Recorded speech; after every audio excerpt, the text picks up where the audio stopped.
Lagos has a population of approximately 8 million people. Needless to say that congestion is one of the greatest issues facing the state.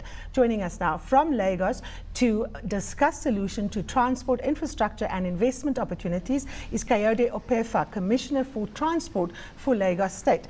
Commissioner, thank you so much for joining us here.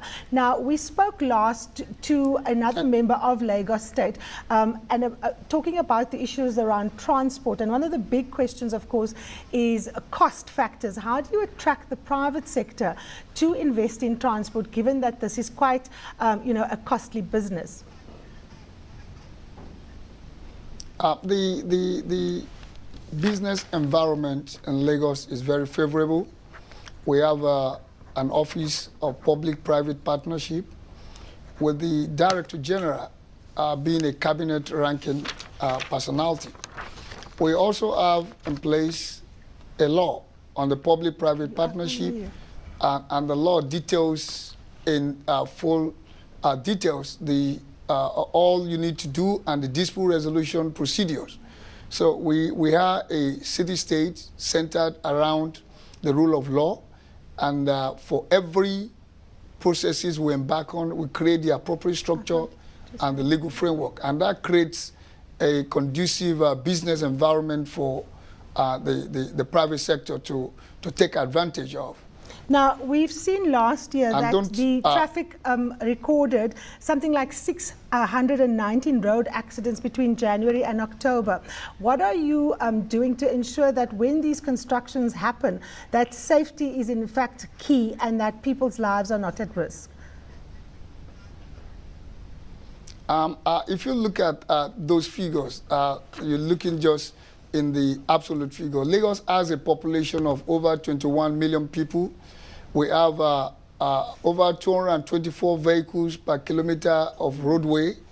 We have slightly over 1.5 million vehicles, that representing 25% of vehicles, of the total number of vehicles in the country, the most populous country in Africa, that's Nigeria. So, seriously speaking, the major part of those figures are from the motorcycle operators. And I'm proud to let you know, in the month of January, this January 2013, we have recorded 0 deaths with regards to motorcycle accidents. And what that tells you is that with the introduction of a new road traffic law, we have been able to bring down the rate of accident on our roads by ensuring that we have safer drivers, safer roads, and ensuring that all the equipment used by the motoring public are in a perfect condition. So there are so many things we have put in place. Commissioner, we've also put in place a driver institute. Yes, sir. Yes, ma'am. We're running out of time. I wanted to ask you a final question. Initially, there was quite a lot of resistance to the toll roads and the fact that people were going to have to pay. Have you managed to resolve that, and have you now got buy-in from users of the roads, and are you able to proceed? Can you comment? I couldn't get you right. I was talking about the fact that there was resistance to toll roads when you started out with some of the projects. Have you managed to overcome that resistance? Have people now bought into the idea that they're going to have to pay to use some of the roads?